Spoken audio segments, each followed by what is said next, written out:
My name is Keith Vincent. I teach Japanese and comparative literature here at BU.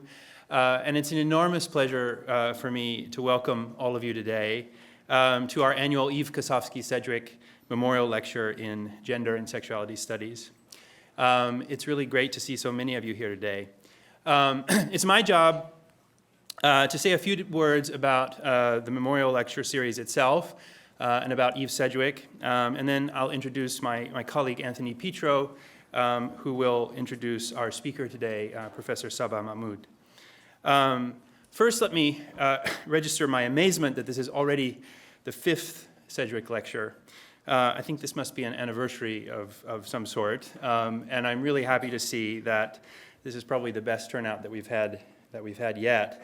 The lecture, for those of you who don't know, is run by a group of faculty members here at BU called the Boston University Gender and Sexuality Studies Group, which we affectionately call GenSex.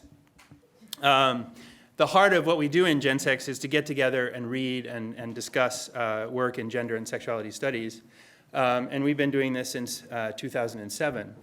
In addition to that, to reading together and talking together, every year we also host this Sedgwick Lecture as a way to open our conversation up to the larger community in Boston and beyond. And for those of you who don't know about the history of this, let me just tell you a little bit about it. In the spring of 2009, we were preparing to welcome Eve Kosofsky Sedgwick to come to speak at BU as part of our Lectures and Criticism series here. Eve Sedgwick, for those of you who don't know, was a founder of the field of queer theory, and I'll just say one of the most brilliant, generous, elegant, and fierce writers ever to walk the face of the earth. Eve taught here at BU in the early 1980s, and she was excited to come back and reconnect with old friends here.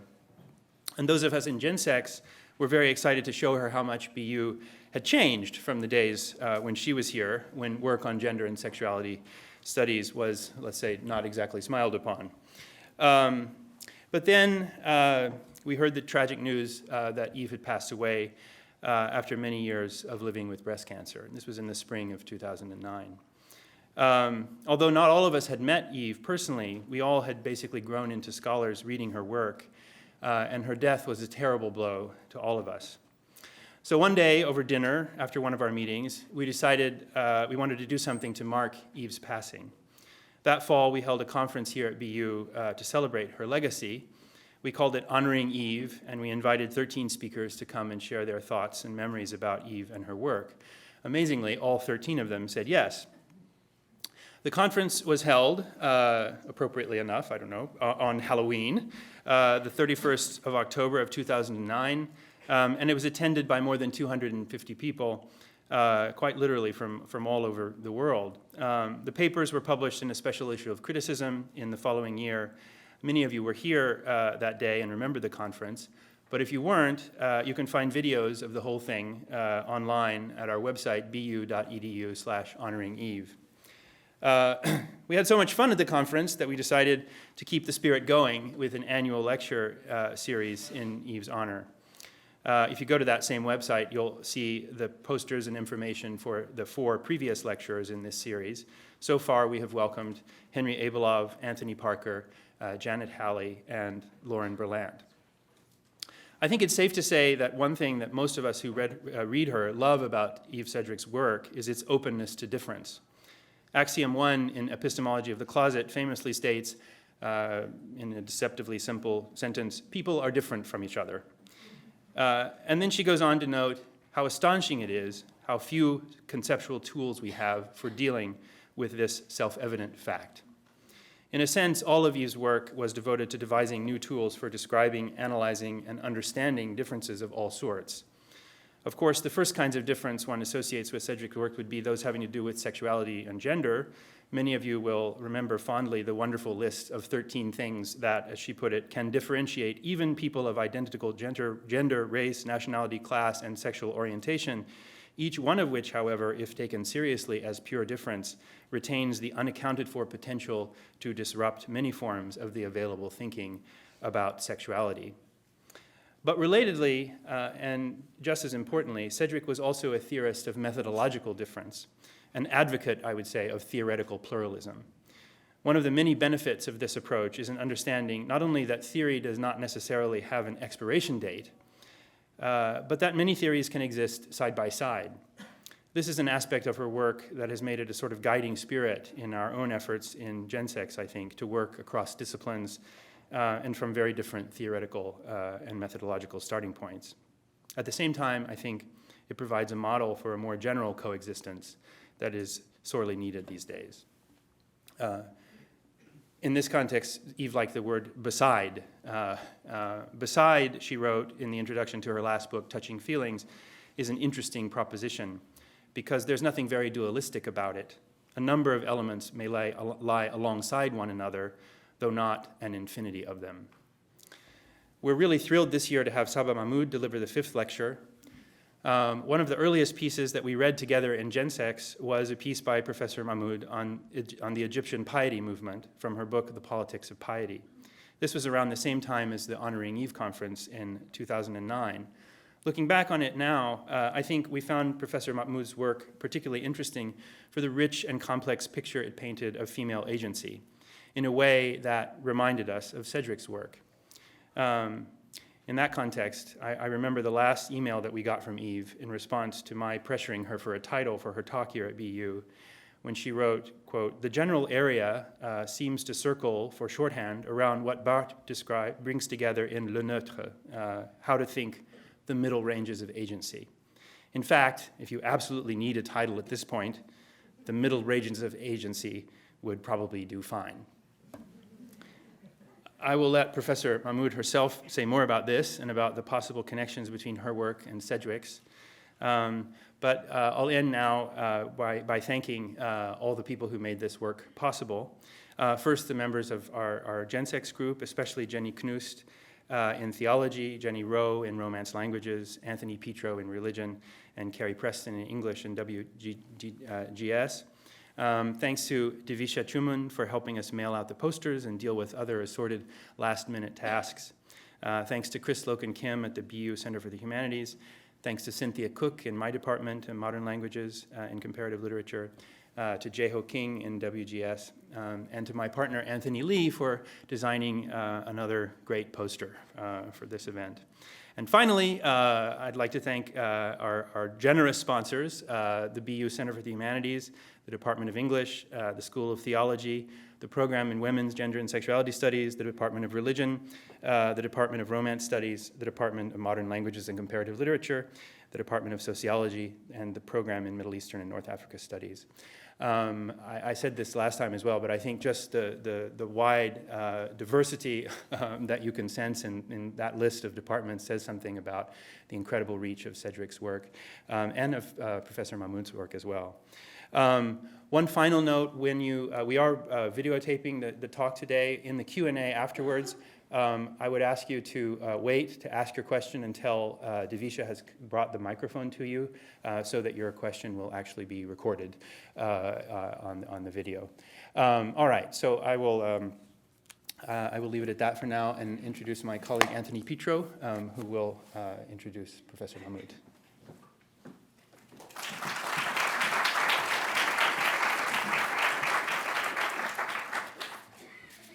Good evening. It is my pleasure to welcome our speaker tonight, Professor Saba Mahmood.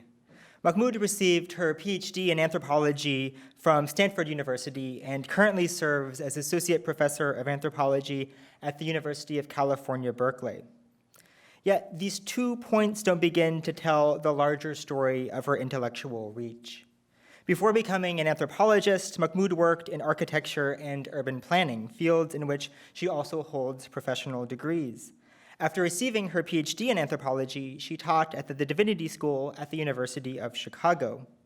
She has also held a number of prestigious fellowships and awards, including the Carnegie Scholars Award, the Frederick Burkhardt Fellowship from the American Council of Learned Societies, and fellowships from the Center for Advanced Study in the Behavioral Science at Stanford, and more recently from the American Academy in Berlin. I mention all of this so that we might begin to appreciate the interdisciplinary reach of Saba Mahmood's scholarship. Her work brings together cultural anthropology with political and moral philosophy, religious studies with feminist and queer theory, the study of post-colonial societies with the study of law, alongside researches into the knotted histories of religion and secularism. Her first book, Politics of Piety, The Islamic Revival and the Feminist Subject, demonstrates this reach. Every now and then, a book comes along that redirects debate, that crystallizes something that various scholars have been working toward but couldn't quite find the right words to express, that pushes a series of debates not by steps but by skips and leaps. Politics of Piety is one of those books. First published in 2005, the second edition with a new preface was released by Princeton University Press in 2011. Politics of Piety was a finalist for the 2005 Albert Hourani Book Award for the Middle Eastern Studies Association and won the 2005 Victoria Shuck Award from the American Political Science Association. This is a book that has stirred much debate. It has been as controversial for the challenges it poses to liberal assumptions about individual freedom and about agency, especially when addressing the lives of pious Muslim women in Egypt, as it is generous, clear, and inclusive and incisive in its readings of key figures in critical theory, from Michel Foucault and Judith Butler to Pierre Bourdieu and Alistair MacIntyre, to name only a few. The power of Mahmood's steady criticism of liberal feminism is matched in the care with which she narrates the lives and practices of the women in her book in order to question the limitations and possibilities of religious moral reform. Within this book, Mahmood pushes scholars of anthropology, religious studies, political science, feminist and queer studies, and countless others to think anew about how we use categories like agency and submission, ethics and politics, interiority and exteriority, freedom and unfreedom. Mahmood has extended and deepened much of this work through her ongoing investigations of secular and religious politics, especially as they become entangled in modes of embodiment, including gender and sexuality. She is one of the co-authors, alongside Wendy Brown, Talal Assad, Judith Butler, of the 2013 book, Is Critique Secular?, which takes the appearance not so long ago of Danish cartoons of Muhammad as a starting point to consider how Islam has been figured in opposition to liberal democratic values. Central to Mahmood's contribution to that volume is her diagnosis of the powerful yet historically contingent binary between secular freedom and religious tradition that so often frames these debates, and the recourse to civil law through which secular states continue to reshape the moral norms of religion itself. As Mahmood puts it in a more recent essay, the way that secular liberal states take up issues of religious liberty should be conceived as itself a technology of modern governance, and one, moreover, that is not neutral with regard to religion.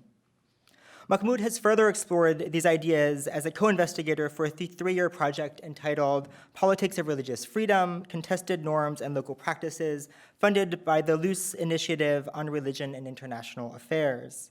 The aim of the project is to chart the checkered and contested career of the right to religious freedom in the United States, the Middle East, South Asia, and countries in the European Union. Such interests also animate Mahmood's forthcoming book, The Minority Condition, Religious Difference in the Secular Age, also with Princeton, which considers the right to religious liberty and its effects on non-Muslim minorities living in the Middle East. The title of Professor Mahmood's talk this evening is Moral Injury and Muhammad's Cartoons, Thinking Reparatively with Eve Sedgwick. Please join me in welcoming Professor Saba Mahmood.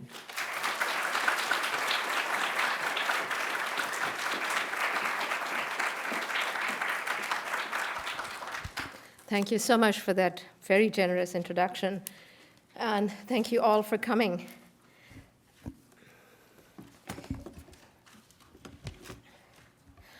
I want to begin by saying what an honor it is to be here to celebrate the scholarship of Eve Sedgwick.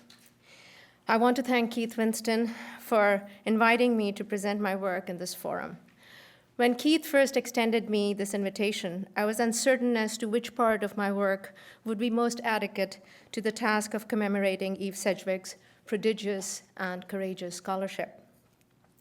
My question was unfortunately quickly answered with the attack launched on the French newspaper Charlie Hebdo that created a furor in the Euro-American world. While there is no doubt that the brutal murder of the journalists and shoppers at a kosher supermarket in Paris was a heinous attack that deserves total moral condemnation, the discourse that has followed since can use some of Eve Sedgwick's perspicacity. In my talk tonight, I will draw upon her seminal essay, Paranoid Reading and Reparative Reading, in order to think how to get past the chasm that seems to have opened up between Muslim veneration of the Prophet Muhammed and the principle of free speech that the newspaper Charlie Hebdo and its supporters claim to uphold. Avoiding what Sedgwick calls a paranoid reading of the Muhammad cartoon controversy, I hope to offer one that honors her call to turn to unaccustomed ways of thinking in the face of what appears to be a familiar problem, to attend to one's affective and ethical relationship to the problem, and perhaps more importantly, to abjure the academic call to hermeneutics of suspicion. There has been much written on Sedgwick's fecund essay, and most notably by queer, gender, and literary theorists. I hope to contribute something to this conversation, albeit from a place that has seldom been at the center of the problems that have animated it. So let me start with the conventional narrative that has framed the Charlie Hebdo tragedy. The wide swath of popular support that erupted in Europe to express solidarity with the French newspaper and the murdered journalists coalesced around the principle of freedom of expression. As numerous commentators claimed, freedom of speech is a central feature of secular liberal societies in which all figures and symbols, no matter how sacred, can be subject to ribald satire. Faced with the accusation that these cartoons are an expression of the Islamophobia that characterizes contemporary European societies, critics responded that these cartoons are not simply satirical, but descriptive of the problem of Muslim militancy that haunts Europe today. Therefore, cartoons such as this one or this one aim not so much to ridicule Islam, but to foster public debate about an urgent political problem. A very similar kind of argument was made about Danish caricatures of Muhammad when they were published back in 2006 and 2008. They too depicted Muhammad as a terrorist and fomented a virtual industry in images. And this was probably the most popular of those cartoons. And the circulation of these images fomented a virtual industry on the internet and the media in which all Muslims came to be depicted as devious terrorists. When Muslims in Denmark demanded an apology from the Danish government, the response was swift and decisive. Reactions such as these are not only premised on a striking amnesia about the long history of European violence and colonial rule in the Muslim world, but more importantly, they provide a perfect foil for the extremists on the other side to reproduce their own paranoid fantasies and projects. A second line of argument launched in defense of Charlie Hebdo suggests that it is an equal opportunity offender that pokes fun at all icons and symbols, regardless of whether they are Christian, Muslim, or Jewish.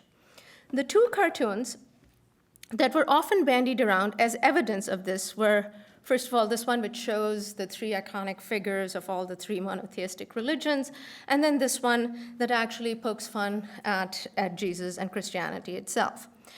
Pundits therefore argued that cartoons depicting Muhammad, such as this one, or for that matter, this one, should be accepted by French Muslims because they constitute the norm of civil debate in a secular liberal society. Critics of such cartoons responded that this was a spurious argument that overlooked the difference of power between mainstream French society and French Muslims who suffer from a variety of social, cultural, and economic disadvantages. As one critic put it, and I quote, "It is one thing for Charlie Hebdo to mock the Pope, and quite another to mock Muhammad. To poke fun at the icons revered by the powerful is a courageous act of iconoclasm.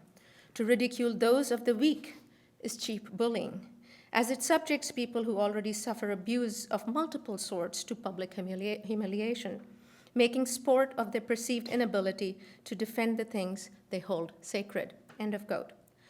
Commenting on one of the many Charlie Hebdo cartoons about Muhammad's arse, Alain Badiou charged that this had little to do with freedom of expression in an article that he published in Le Monde. He writes that such images, and I quote, "may be amusing to the comfortably off, but it is an indulgent Western provocation against not only vast popular masses in Asia, Africa, and the Middle East, but also a very large section of the working population in France itself. The people who empty our bins, wash our plates, man our pneumatic drills, hurriedly clean luxury hotel rooms, and clean the big bank's windows at 4 a.m. End of quote. Indeed, Badiou's work struck a chord in me as I pondered the following cartoon that characterizes poor French Muslim women who receive state supports as slaves of Boko Haram. This image aptly communicates the deeply racialized discourse about Muslims that is in circulation today, not only in France, but most of Western Europe. France is, of course, not new to this kind of imagery. Caricature, in fact, played an important role in an earlier moment in French history when it was Jews rather than Muslims who were held responsible for various ills of the country. Key among them, the various economic and political crises the country suffered in the 19th century. Consider, for example, this cartoon that appeared in 1894 in a prominent newspaper at the beginning of the Dreyfus Affair. The two men holding the flag of collective socialists were prominent Marxists at the time. The figure on the right is supposed to be Dreyfus, depicted in the racist iconography reserved for Jews at the time. Dreyfus was accused of betraying French military state secrets to Germany and was widely viewed as a businessman who was protected by a wealthy German Jewry. He's shown here receiving bags of money as he thinks of himself. Me too, I do international small business. What is wrong with this? The words small business are rendered in German accent to depict Dreyfus's complicity with German Jews. Anti-Semitic cartoons were in circulation in France long before the Dreyfus Affair. Consider this cartoon published in 1889 that depicts Jews as traitors whose wealth cannot help them wash off their guilt. And then again, and another in 1894 that shows wealthy European Jews sinking in a boat headed for the homeland. There was no dearth of such imagery, of course, in Europe at the time. German caricatures only echoed and amplified the so-called French satire. I show these images in order to make 2 points. One, that in pondering the Charlie Hebdo cartoons of Muslims today, it is important to recall an earlier moment in French and European history when another religious minority was maligned, also under the banner of free speech, portrayed as a blight on European civilization and a drain on its resources. Perhaps we can think about this history as we ponder the kind of satire these cartoons perform today. Second, I wonder if this tragic chapter in our collective human history can teach us to do something different in the present, to break from the climate of fear, desperation, and anger that characterizes European attitudes toward Muslims. These emotions no doubt inform the actions of the Kouachi brothers, but they're also equally at play, I want to suggest, in the insatiable European desire to mock, ridicule, and lampoon Muslims, particularly their veneration of the Prophet Muhammed. The cartoonists realized that the caricatures of Muhammad will provoke a reaction among Muslims, and indeed, they're seldom disappointed.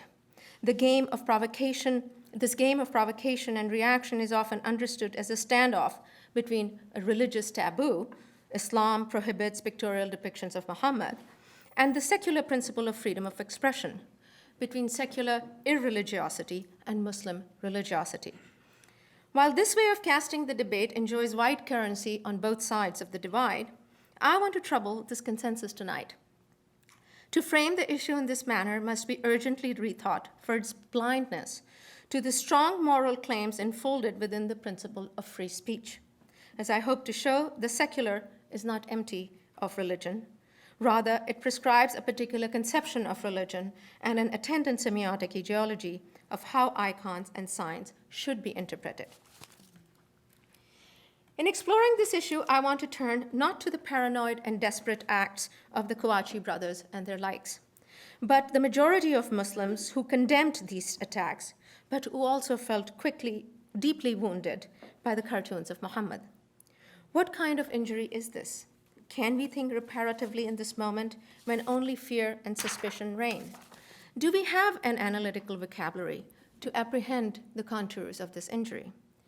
I take my cue from Eve Sedgwick, who warns against starting from a position of suspicion and anxiety, and invites us to begin instead with what she calls a different range of affects, ambitions, and risks. To be willing to explore the semiotic and affective structure of Muslim veneration of the Prophet is to take the risk that it might surprise us, derail our expectations of how the world is ordered, and perhaps even reveal the religiosity of our own secular imaginary. Before I proceed, I want to clarify, lest I be misunderstood, that my goal here is not to provide a more authoritative model for understanding Muslim anger over the cartoons. Indeed, the cartoons provoked a wide variety of reactions, the motivations for which were heterogeneous, and they're impossible to grasp through a single causal narrative. Indeed, my aim in pursuing this line of thinking is to push us to consider why such little thought has been given in academic and public debate to what constitutes moral injury in our secular world today. What are the conditions of intelligibility that render certain kinds of claims of politics and violence legible and others mute? So let me start. W.J.T. Mitchell, in his book, What Do Pictures Want?, argues that we need to reckon with images not just as inert objects, but as animated beings that exert a certain force in the world. Mitchell emphasizes that this force not be reduced to interpretation, but taken up as a relationship that binds the image to the spectator, object to subject, a relationship that is transformative of the social context in which it unfolds. Mitchell's insistence that the analysis of images not be modeled on the theory of language or science is instructive, in that it reminds us that not all semiotic forms follow the logic of meaning, communication, or, for that matter, representation. Despite such admonitions, the idea that the primary function of images, icons, and signs is to communicate meaning, regardless of the structure of relationality in which the object and subject reside, is widely upheld. Webb Keane, in his recent book, Christian Moderns, traces the imbricated genealogy of this understanding of semiotic forms, and the modern concept of religion. Keane follows a number of scholars of secularism and points out that the modern concept of religion, as a set of propositions in a set of beliefs to which the individual gives assent, owes its emergence to the rise of Protestant Christianity and its subsequent globalization. Whereas colonial missionary movements were the carriers for many of the practical and doctrinal elements of Protestant Christianity to various parts of the world, aspects of Protestant semiotic ideology became embedded in more secular ideas of what it means to be modern. One crucial aspect of the semiotic ideology is the distinction between object and subject, between substance and meaning, signifiers and signified, form and essence. Unglued from its initial moorings and Christian doctrinal and theological concerns, these set of distinctions have become a part of modern folk understanding of how images and words operate in the world. One version of this is evident in Ferdinand de Saussure's model of language that posits an immutable distinction between the realm of language and the realm of things, material or conceptual, between the sign and the world, between speech and linguistic system.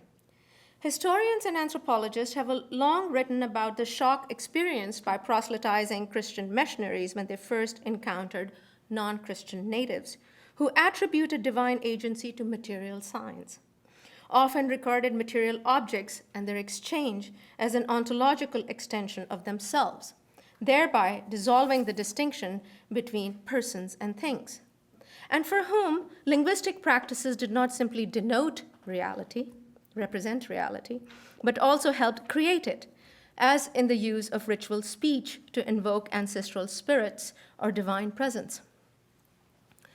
The dismay that Protestant Christian missionaries felt at the moral consequences that followed from native epistemological assumptions, I want to suggest, has many resonances with the bafflement many liberals and progressives express at the scope and depth of Muslim reaction over the cartoons today. One source of bafflement emanates from the semiotic ideology that underpins their sense that religious symbols and icons are one thing, and sacred figures with all the devotional respect they might evoke another. To confuse one with the other is to commit a category mistake, and to fail to realize that signs and symbols are only arbitrarily linked to the abstractions that humans have come to revere and regard as sacred. As any modern sensible human beings must understand, religious signs, such as the cross, are not embodiments of the divine, but only stand in for the divine through an act of human interpretation. In this reading, Muslims agitating over the cartoons exhibit an improper reading practice, collapsing the necessary distinction between the subject, the divine status attributed to Muhammad, with the object, pictorial depictions of Muhammad. Their agitation, in other words, is a product of a fundamental confusion about the materiality of a particular semiotic form that is only arbitrarily, not necessarily, linked to the abstract character of their religious beliefs. A critical piece of this semiotic ideology entails the notion that in so much as religion is primarily about belief in a set of propositions to which one lends one's assent, it is fundamentally a matter of choice.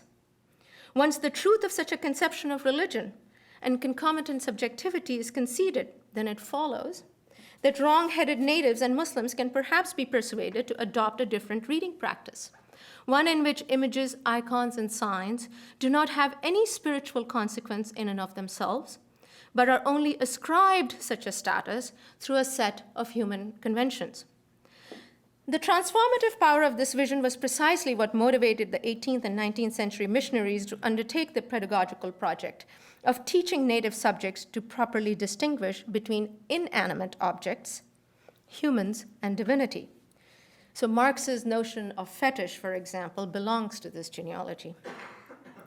It is the same vision that seems to inform the well-meaning pleas circulating in Europe today for Muslims to stop taking images like the Danish or French cartoons so seriously, to realize that the pictorial depictions of Muhammad can produce no religious injury, given its true locus is in the interiority of the individual believer and not the fickle world of material symbols and signs.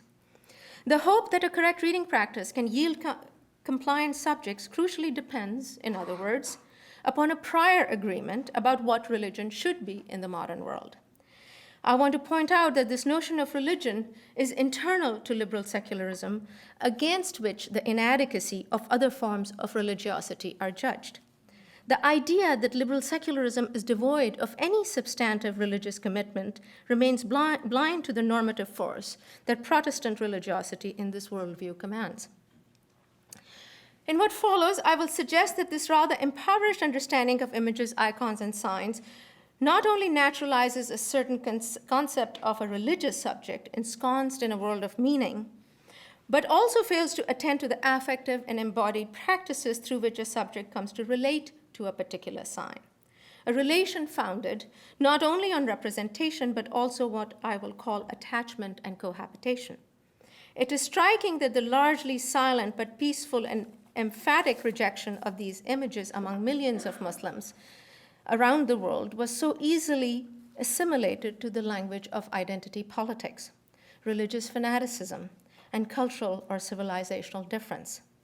Little attention has been paid to how one might reflect on the kind of offense the cartoons caused, and what ethical, communicative, and political practices are necessary to make this kind of injury intelligible.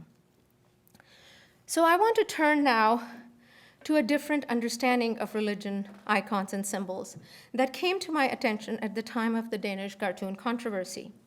I was struck by the sense of personal loss expressed by many devout Muslims on hearing about or seeing the cartoons. While many of those I interviewed condemned the violent demonstrations, they nonetheless expressed a sense of grief and sorrow. As one young British Muslim put it to me, and I quote, "I did not like what those raging crowds did in burning down buildings and cars in places like Nigeria and Gaza. But what really upset me is the absolute lack of understanding on the part of my secular friends, who are, by the way, not all white, many are from Pakistan and Bangladesh, at how upset people like myself felt on seeing the Prophet insulted in this way. It felt like it was a personal insult. The idea that we should just get over this hurt makes me so mad. If they don't feel offended by how Jesus is presented, and of course some do, why do they expect that all of us should feel the same? The Prophet is not, after all, Mel Gibson or Brad Pitt. He is the Prophet. End of quote. The relationship of intimacy with the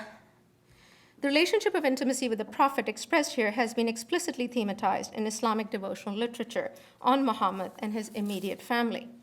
In this literature, Muhammad is regarded as a moral exemplar whose words and deeds are understood not so much as commandments, but as ways of inhabiting the world, bodily and ethically. Those who profess love for the Prophet do not simply follow his advice and admonition to his followers that exist in the form of the corpus of hadith, but also try to emulate how he dressed, what he ate, how he spoke to his friends and adversaries, how he slept, walked, and so on. These mimetic ways of realizing the Prophet's behavior are lived not as commandments, but as virtues, where one wants to ingest, as it were, in oneself the Prophet's persona. The point I wish to emphasize is that within traditions of Muslim piety, a devout Muslim's relationship to Muhammad is predicated not so much upon a communicative or representational model, but an assimilative one. Muhammad in this understanding is not simply a proper noun referring to a particular historical figure, but marks a relation of similitude. In this economy of signification, he's a figure of eminence in his constant exemplariness, and is therefore not a referential sign that stands apart from an essence that it denotes. The modality of attachment that I'm describing here between a devout Muslim and the exemplary figure of Muhammad is perhaps best captured in Aristotle's notion of schisis, used to describe different kinds of relations in his work Categories, a concept that was later elaborated by the Neoplatonists, such as Ammonius and Elias. The closest cognate for schisis in Greek is hexis, and in Latin, habitus. Both suggest a bodily condition or temperament that undergirds a particular modality of relation. Particularly relevant to my argument here is the meaning schisis was given during the second iconoclastic controversy around 8th century, when perhaps not surprisingly, it was the iconophiles who used it to respond against charges of idolatry and to defend the doctrine of consubstantiality.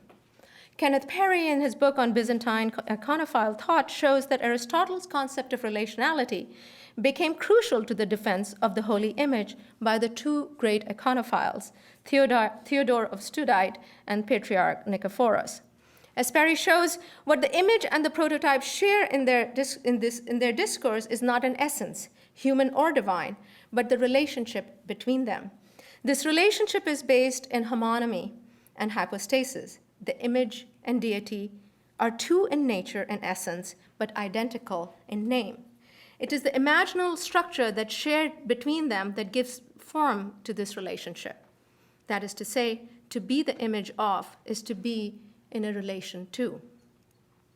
Schisis aptly captures not only how a devout Muslim's relationship to Muhammad is described in Islamic devotional literature, but also how it is lived and practiced in various parts of the Muslim world among pietist and devoted Muslims. Even the thoroughly standardized canon of the Sunnah, which is an authoritative account of the Prophet's actions and deeds, vacillates between what read like straightforward commands on the one hand and descriptions of the Prophet's behavior on the other, his persona and habits, understood as exemplars for the constitution of one's own ethical and affective equipment. For many Muslims, the offense the cartoons committed was not against a moral interdiction, thou shalt not make images of Muhammad, but against a structure of affect, a habitus that feels wounded. This wound requires moral action, but its language is neither juridical nor that of violence or political protest, because it does not belong to an economy of blame and accountability. The action it requires is internal to the structure of affect, relations, and virtues that predisposes one to experience an act as a violation in the first place. One might ask what happens to this mode of inquiry when it is subject to the language of law, politics, and violence. What are its conditions of intelligibility in a world where identity politics reign and the juridical language of rights dominate? Does it remain mute and unintelligible, or does its logic undergo a transformation? How does this kind of religious offense complicate principles of free speech and freedom of religion espoused by liberal democratic societies? Let me briefly provide some ways of thinking about these questions. Soon after the Danish cartoon controversy, some European Muslims, fed up with the Islamophobic tilt of contemporary Europe, have attempted to tame the anti-Muslim rhetoric by seeking protection under European hate speech laws. Laws that, following the experience of Nazi Germany, prohibit the use of anti-Semitic and racist speech acts that might provoke or incite racial or ethnic hatred. Prominent European Muslims argue that the cartoons are a particularly vicious example of the racism they have come to experience from their compatriots. As the British sociologist Tariq Madood puts it, and I quote, "The cartoons are not just about one individual Muslim per se. Just as cartoons about Moses as a crooked financier would not be about one man, but a comment on Jews. And just as the latter would be racist, so are the cartoons in question." End of quote. Madood argues that racism is not simply about biology, but can also be directed at culturally and religiously marked groups. Once we move away from a biological notion of race, it is possible to see, he argues, and I quote again, that Muslims can also be the victims of racism qua Muslims, as well as Asians or Arabs or Bosnians. Indeed, that these different kinds of racisms can interact and so can mutate, and new forms of racism can emerge. This is to recognize that a form of racism has emerged which connects with but goes beyond a critique of Islam as religion, end of quote. Many Europeans who champion freedom of speech reject the claim that the Muslim cartoons have anything to do with racism or Islamophobia, arguing instead that Muslim extremists are using this language for their own nefarious purposes. A number of legal critics, for example, charge that Muslims' use of European hate speech laws is a ruse by opponents of liberal values, who understand that in order to be admitted into the democratic debate, they have to use a rhetoric that hides the conflict between their ideas and the basic tenets of open societies. Such voices caution soft-hearted liberals and multiculturalists not to fall for such an opportunistic misuse of anti-discrimination and human rights discourse, because they warn ominously it will lead to the enforcement of Islamic values and the ultimate destruction of the Europe of Enlightenment. This rejection of Muslim invocations of hate speech laws turns upon two arguments. One, that religious identity is categorically different from racial identity. And two, lack of evidence of racial discrimination against Muslims in European societies. In regard to the former, these critics argue that race is an immutable biological characteristic, whereas religion is a matter of choice.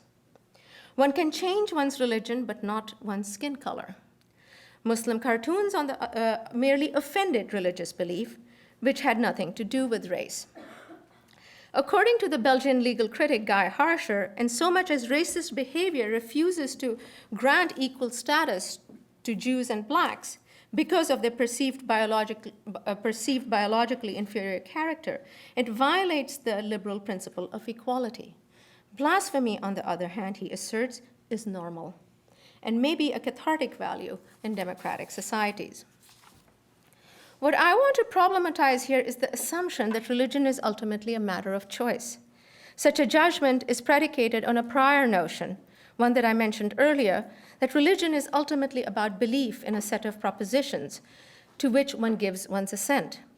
Once this premise is granted, then it is easy to assert that one can change one's beliefs just as easily as one might change one's dietary preferences or one's name. While the problematic conception of race as a biological attribute might be apparent to most academics, the normative conception of religion offered here encounters few challenges. The legal critics that I cite here do not simply misrecognize the kind of religiosity at stake in Muslim reactions to French or Danish cartoons, but they also echo the presumptions of the civil law tradition in which the epistemological status of religious belief has come to be cast as speculative and therefore less real than the materiality of race and biology. Notably, in these arguments, the normative conception of religion as belief facilitates other claims about what counts as evidence and real versus psychic or imagined harm. Furthermore, for European legal critics like Andras Sohas, to characterize the cartoons as racist is to ignore the important public function they perform, in that they highlight what he calls a truly unpleasant factual connection, and I quote here, between terrorism and one very successful version of Islam. If every critical expression becomes suspicious of the danger of generalization, then this will lead to self-censure. If the criticism of religion is successfully recharacterized as racism, then that means that you cannot criticize religious terrorism, even though religion really does have its finger in the terrorism pie, end of quote. It is striking that in casting the matter as a choice between Islamic terrorism and open debate, Saho, like many others, portrays the cartoons as statements of facts that are necessary to the security and well-being of European liberal democracies. The performative aspect of these cartoons is ceded in favor of their informational content, painting them as little more than referential discourse. Not only does this view naturalize a language ideology in which the primary task of science is the communication of referential meaning, but it also construes all those who would question such an understanding as religious extremists, or at the very least, as soft multiculturalists who do not fully comprehend the threat posed to liberal democracies by Islam. Furthermore, in so much as hate speech laws require clear and distinct categories, such as religion versus race, it leaves little room for understanding ways of being and acting that cut across such distinctions. When concern for state security is coupled with this propensity of positive law, it is not surprising that Muslim minorities' recourse to European hate speech laws is judged as spurious. It is important to note how far this juridical language of hate speech has come from the kind of moral injury I discussed earlier under the concept of schisis. Muslims who want to turn to this form of injury into a litigable crime must reckon with the performative character of the law. To subject an inquiry predicated upon distinctly different conceptions of the subject, religiosity, injury, and semiosis to the logic of civil law is to promulgate its demise rather than to protect it. Mechanisms of the law are not neutral, I am suggesting, but are encoded with an entire set of cultural and epistemological presuppositions that are not indifferent to how religion is practiced and experienced in different traditions. Muslims committed to preserving an imaginary in which their relation to the Prophet is based on similitude and cohabitation must contend with the transformative power of the law and disciplines of subjectivity on which the law rests. Important questions are at stake here. How can this relationality be made commensurate with the kind of religiosity that is extended state protection under the right to religious liberty or free speech? Can one analogize religious bias on the model of racial prejudice without reinscribing essentialist notions of religion and race, or for that matter, the power of the state to adjudicate such conflicts? What is erased in such a process of translation? What other avenues are imaginable to members of majority and minority populations of European societies to negotiate their differences despite the power asymmetry that characterizes this relation? To answer these questions, one would have to turn not to the confident pronouncements of political pundits and academics who lay out a future for us riddled with a civilizational battle between the world of Islam and Euro-America. We need to turn instead to Eve Sedgwick's invitation to read this crisis ethically and reparatively. This may seem like a naive response to the violence and hatred we face in the present, yet Eve was aware of this charge and wrote movingly about it. In the conclusion of her essay, she writes, and I quote, "The vocabulary for re-articulating any reader's reparative move toward a text or culture has long been so sappy, aestheticizing, defensive, anti-intellectual, or reactionary that it's no wonder a few critics are willing to describe their acquaintance with such motives. No less acute than a paranoid position, no less realistic, no less attached to the project of survival, and neither less nor more delusional or phantasmatic. The reparative reading position undertakes a different range of affects, ambitions, and risks. What we can best learn from such practices are perhaps the many ways selves and communities succeed in extracting sustenance for the objects of culture, even of a culture whose avowed desire has been not to sustain them. End of quote. In this moment of impasse between the West and the Muslim world, these words hold out the hope that we can imagine the world differently together. Thank you.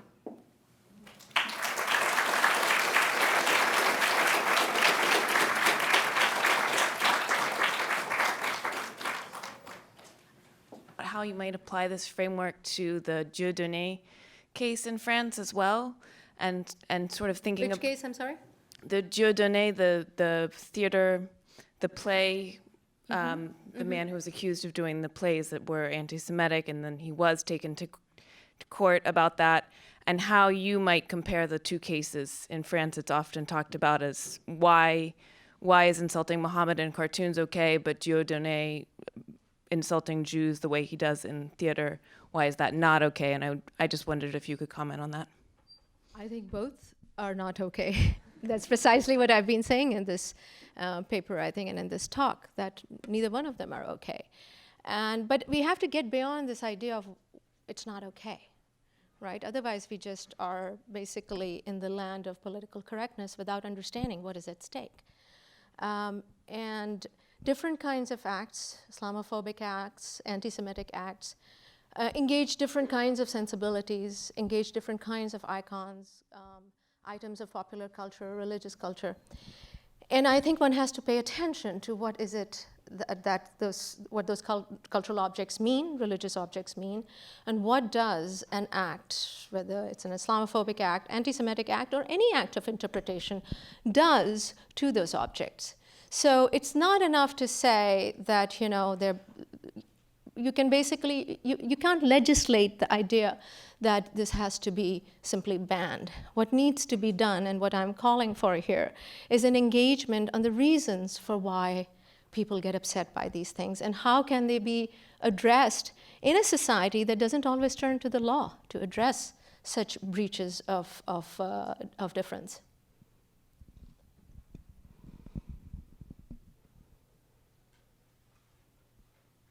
You're so quiet. If you're offended, please say so. I think it would be important to discuss that. Hello.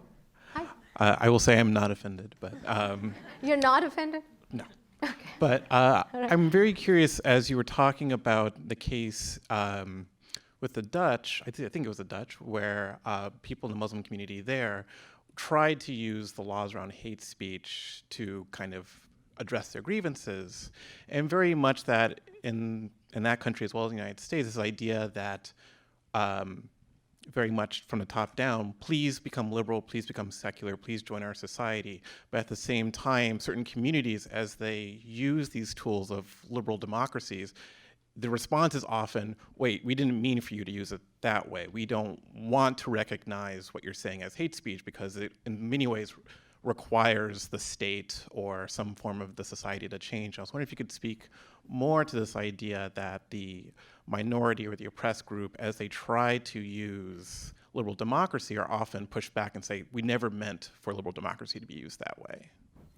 Yeah, that's an interesting question. So I think there are two issues for me that are involved in what you're raising. One issue is that, yes, indeed, that hate speech laws don't often work, and when they work on terms that are those of the state, and how the state decides what constitutes as an injury or harm, and what even race would look like. So yes, indeed, that's a familiar sort of pushback against Muslims too, and it's not just the Muslims of Denmark, but Muslims all across Europe, particularly in Britain, have been trying to take these sorts of issues to the court. But I think the other point that I'm trying to emphasize here is that when Muslims take recourse to the law in issues of this kind, where a very particular kind of a relationship with the Prophet is at stake, they can't simply emerge from having taken it to the law without also transforming what kind of a relationship it is. And so in instances when, in order to actually do that, you have to transform something of what kind of an injury it is. It has to be translated. The idea of religious injury needs to be analogized to racial injury, which are not necessarily the same. There is different epistemological and moral entailments. But also when that happens, Muhammad, the Prophet, becomes an icon no different to anything other of a certain kind of a political identity. You insulted my Prophet, I'm going to insult your Prophet. The idea of one's relationship to the Prophet in that enunciation, I'm going to do this to you just as you did this to me, that is not the relationship that I was talking about through much of this talk. And I'm really, really curious as to why there is such little space for a discussion and comprehension of what this kind of religiosity is. Even though if you talked to most Muslims, those who weren't necessarily involved in protests, but the majority of Muslims who would not condone these kinds of violent acts or protests would say that this is what was at stake for me. And what I'm so troubled by is that not only is there a silence around this in the Western media, but there is a silence around this even in the Arabic media, which is the media also that I know best. So there is some protocol here, some protocol of secular discourse, some protocol of politics of identity that really is governing what gets to be actually thought through as a problem. Yeah, oh, sorry.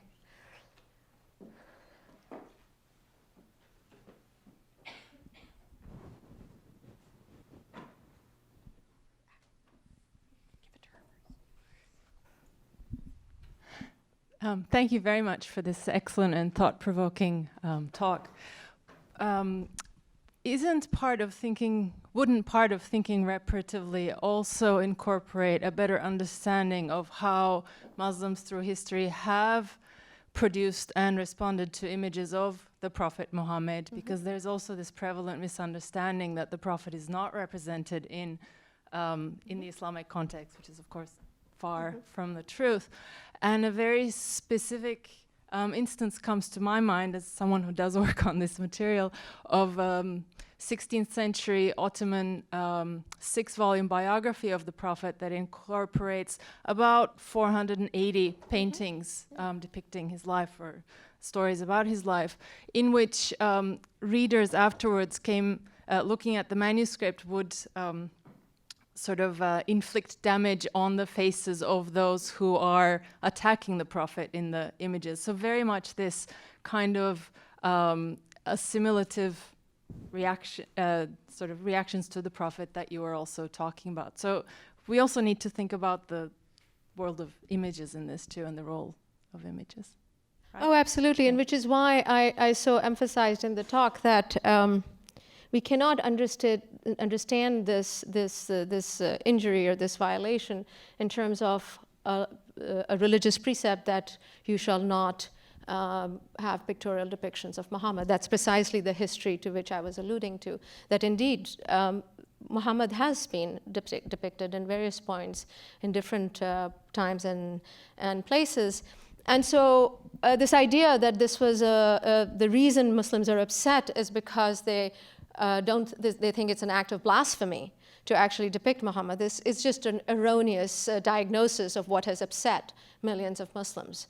Even if there are Muslim communities that don't think it's proper to depict Muhammad pictorially, nonetheless, they found these cartoons not just simply insulting, but there was something else at stake. So yeah, and that's partly what I was trying to understand, and that's hence my focus on iconography and image rather than going to language or to the word.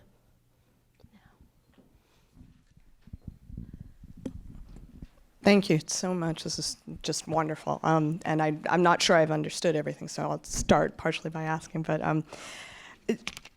I wonder about the way that you've described sort of a basic misunderstanding and the sort of the issue of misunderstanding itself, and the way that you're saying we keep turning to language and certain kinds of representational modes.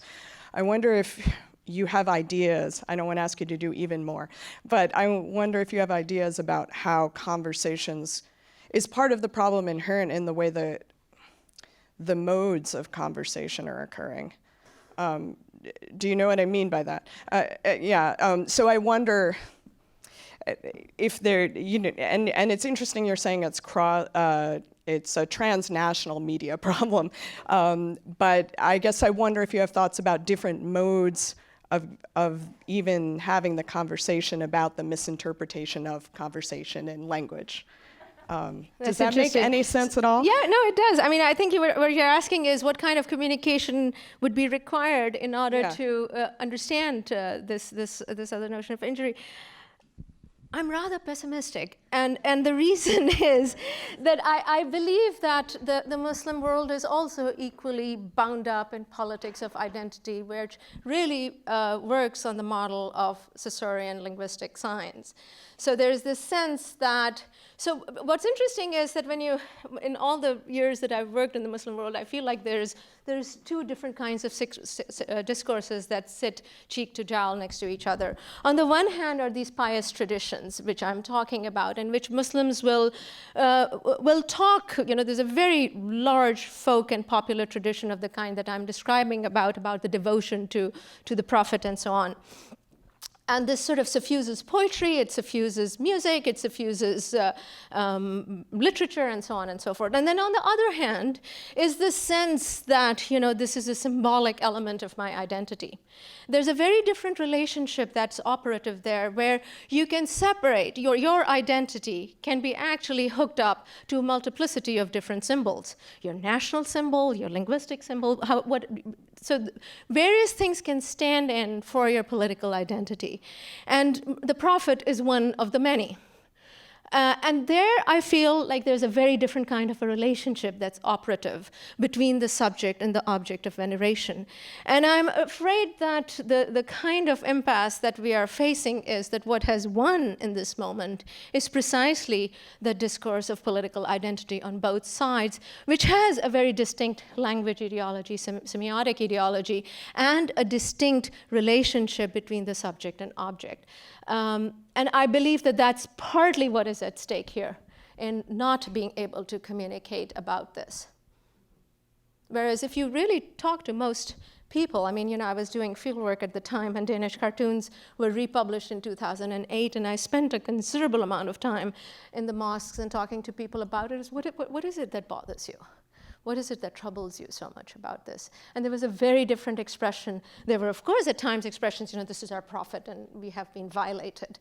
And would they do this to X, Y, and Z? But then there was also this other discourse. And I was very intrigued precisely by the silence around it. What kind of knowledge, what kind of debate would it engender were we to go in this direction? Because, of course, there's the tradition of Corpus Christi. It's not as if, it's only Islam that has this unique notion. There is a very long tradition, the ancient tradition, the ancient Greek tradition, but also in Christianity. So surely we have the historical vocabulary to be able to talk about this, and yet that's not what is being discussed.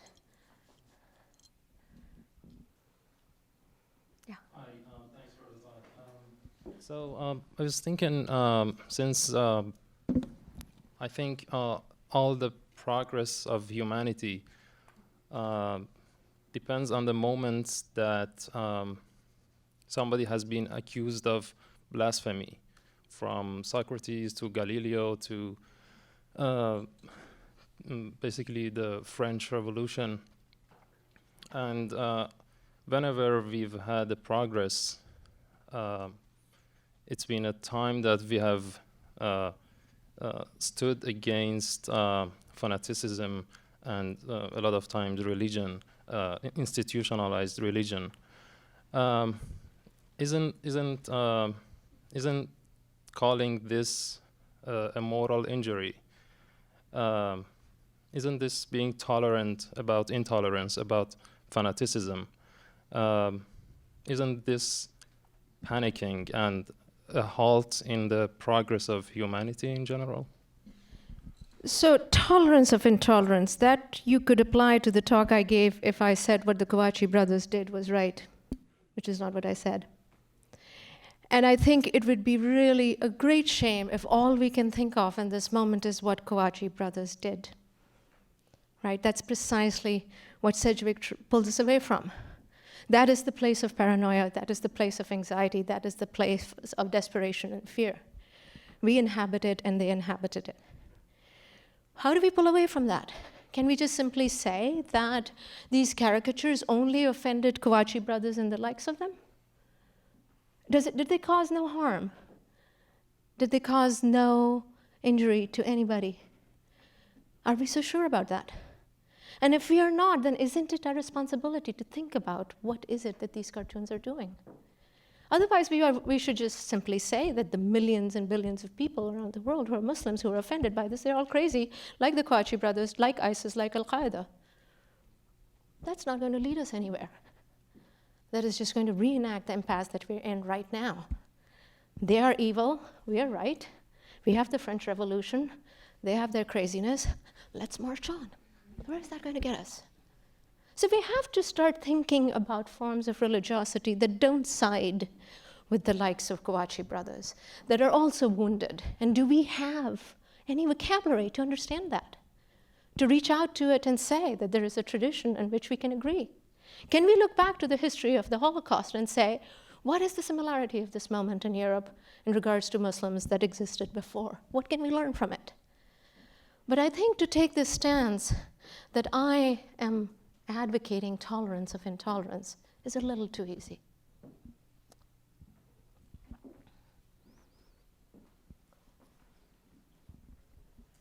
Hi, thank you for your talk.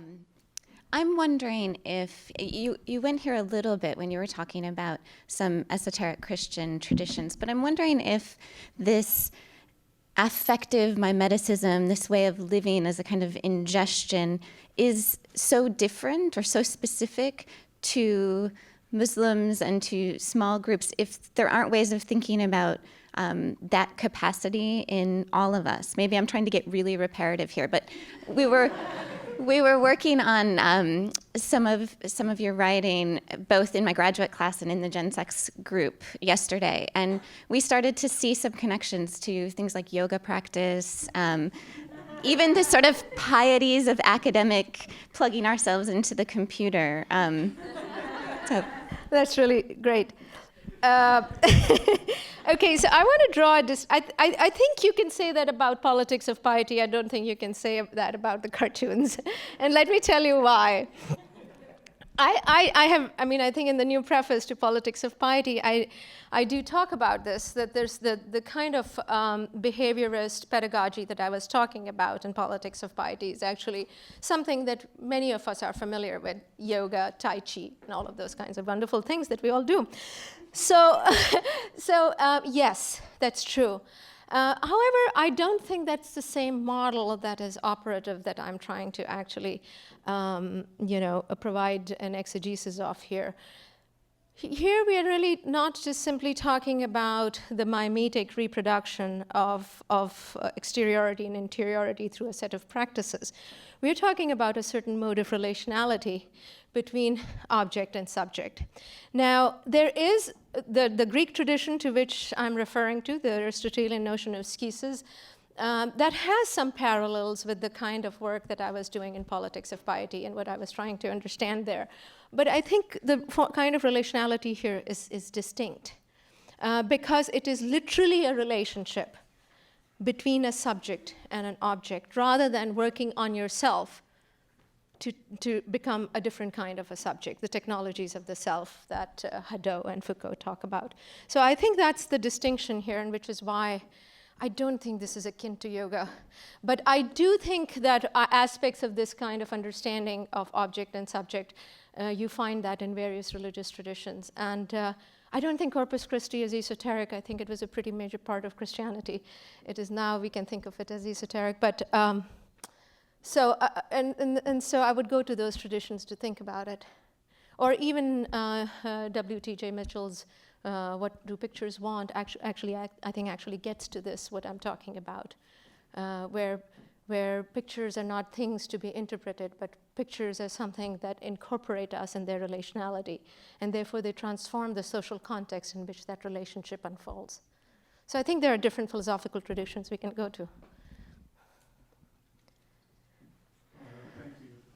Thank you for your presentation. I'm over here. Oh, yeah. Correct me if I've misunderstood, but it seems as if the conflict you're hinting at is the act of interpretation, whether it be the interpretation of history or object or a symbol. And so my question is how do we chisel away at the act of interpretation if you yourself as an academic or us as academics serve as interpretive agents?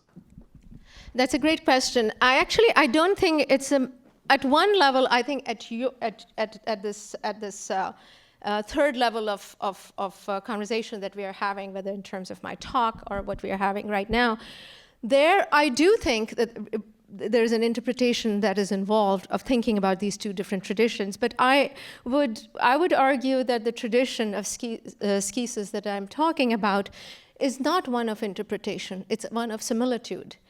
And that's why the kind of linguistic or semiotic ideology that you would think about there would not be one of simply interpretation, because signs do not exist only to communicate meaning, right, or to be interpreted. Signs are also something that we come to inhabit, so that the distinction between the entire sort of presupposition of interpretation and the search for meaning when thinking about semiotics is not what this language ideology is about. So that's why I went into some length about saying that Muhammad, or the Prophet, is not a proper noun that stands for something else, divinity, prophecy, importance to Islam.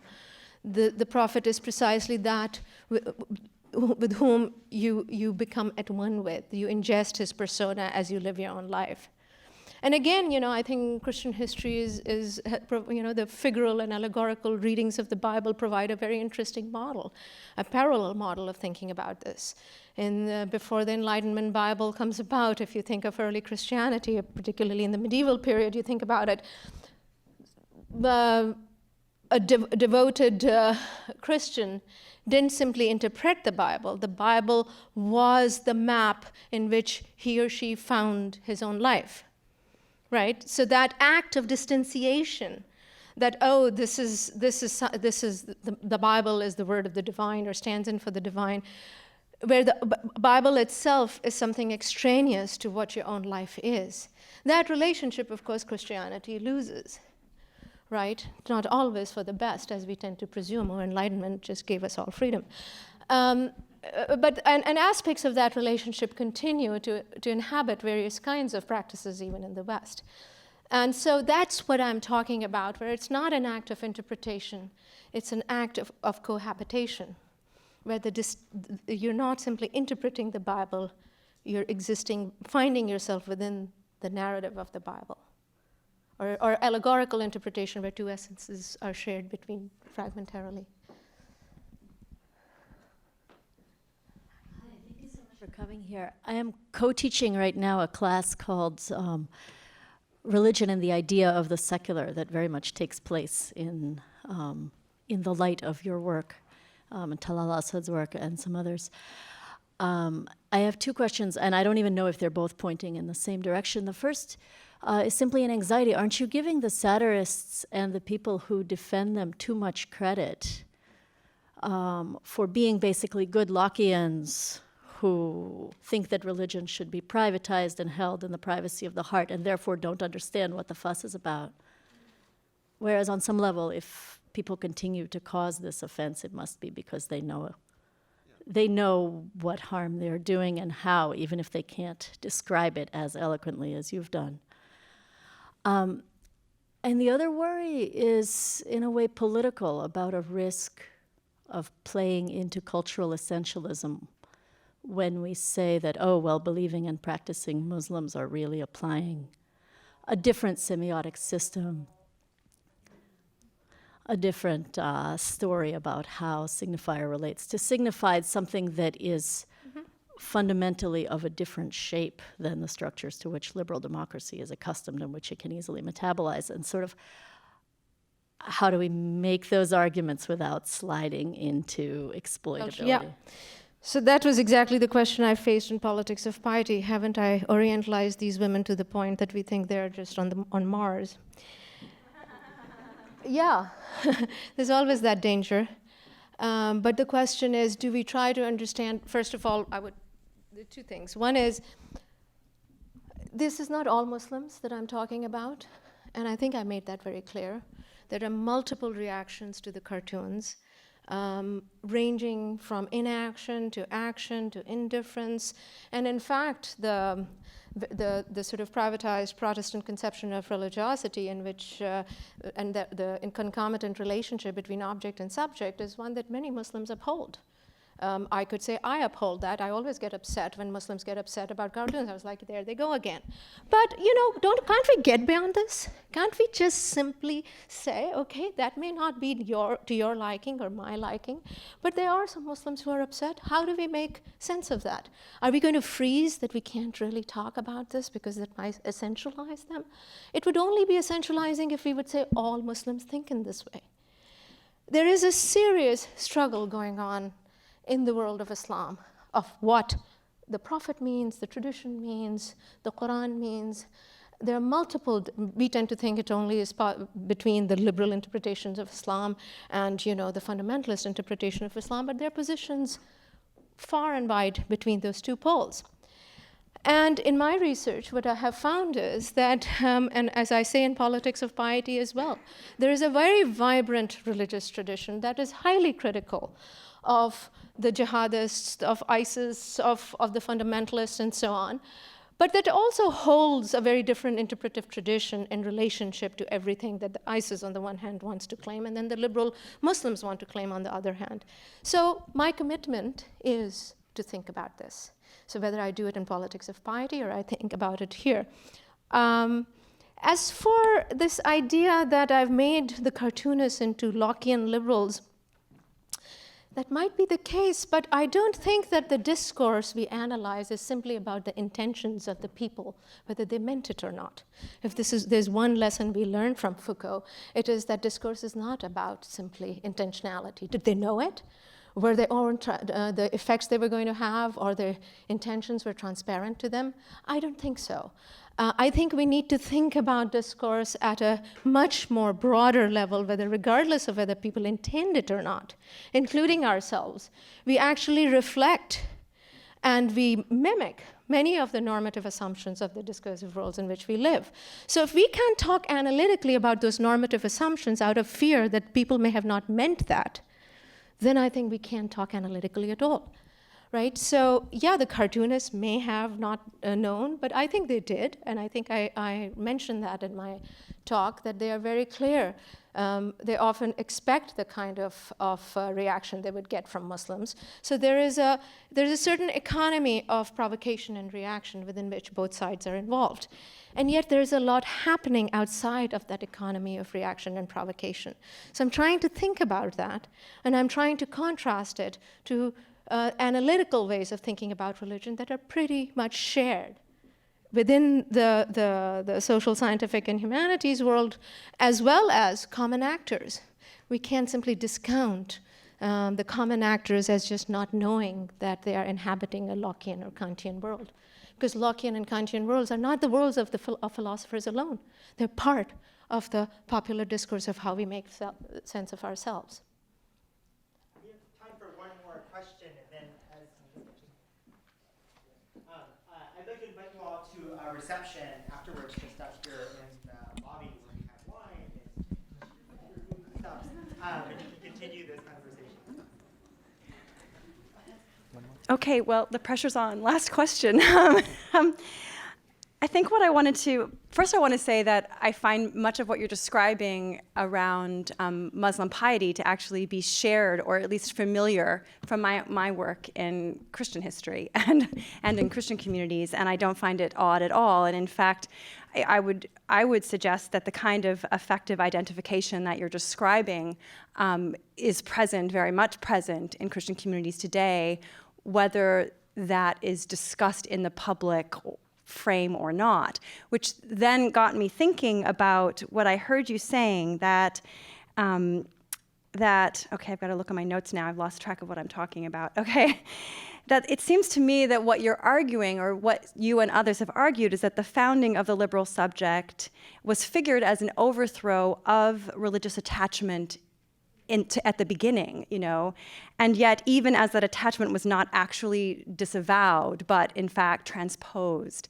And so hence the secular, as we've been discussing, you know, is a kind of cipher for a certain kind of Protestant religiosity that constantly has to be disavowed, even as it continues to be present and avowed, right?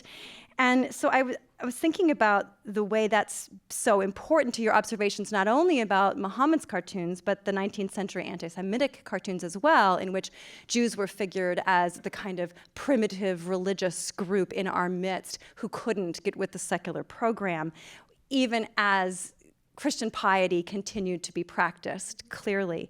And so I really found that your focus on effective relationality to be such a helpful way of attempting to find another kind of conversation. What struck me, however, living in the United States and not in Europe, is that Christians are, in this country, allowed to have effective relationships with their God in public. There's lots of songs like "Jesus is my boyfriend" and so on that get, sung in Protestant Christian worship services all the time. People are allowed to be morally injured if there isn't a Christmas tree in the public square, for example. So I'm wondering how you might address your remarks to a U.S. political context where religion is figured quite differently than what you're describing in France and the Netherlands and Denmark, for example. That's a great question, thank you. So it's interesting, you know, Rowan Williams, the previous Archbishop of Canterbury, wrote this very interesting book called The Icons. And it's really a fascinating book because he starts with the iconic status that many of their figures such as Madonna and so on occupy in the popular imaginary, and how do we actually think about icons in a religious register on that model, and trying to think of actually the similarities rather than the differences. And I found that book really interesting when I was first writing about the Danish cartoons.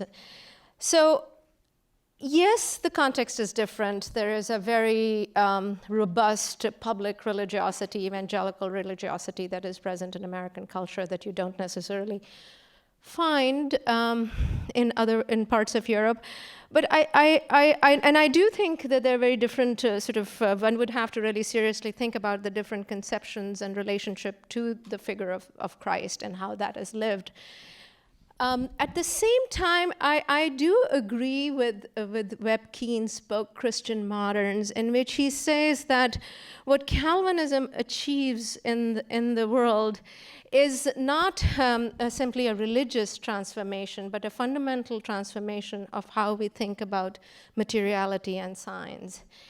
And missionary activity has a lot to do with this. And so his argument is that in some ways, it's not simply the spread of Protestant Christianity, but it's the particular relationship to creeds, to propositions, to the figure of Christ, to various stories, biblical stories, to the understanding of miracles, that actually becomes, globalized. And it comes under the register of not secularity, but it comes under the register of what it means to be modern. And so I don't think that any religion escapes that, no more than American Christianity, no more than Hinduism. And of course, historians of religion have written considerably about it, most notably Tomoko Masuzawa's book, The Invention of World Religion, actually touches on this, how almost all religious traditions in the world were transformed in their encounter, not simply with colonialism, but with a certain kind of Protestantism that comes to stand in for the modern. So various kinds of reform movements, whether you think about the history of Judaism, you think about the history of Islam, they follow very closely this particular interpretive grid. Now, to say that doesn't mean that it becomes hegemonic, right? It's a normative grid against which various deviant practices are understood. But that's precisely its power, that it is the normative grid. And nobody is actually indifferent towards it. You always have to take a position, whether you're for it, against it, in between it. You can't ignore it. And that is the power of the norm. Please join me in thanking Professor Saba Mahmood.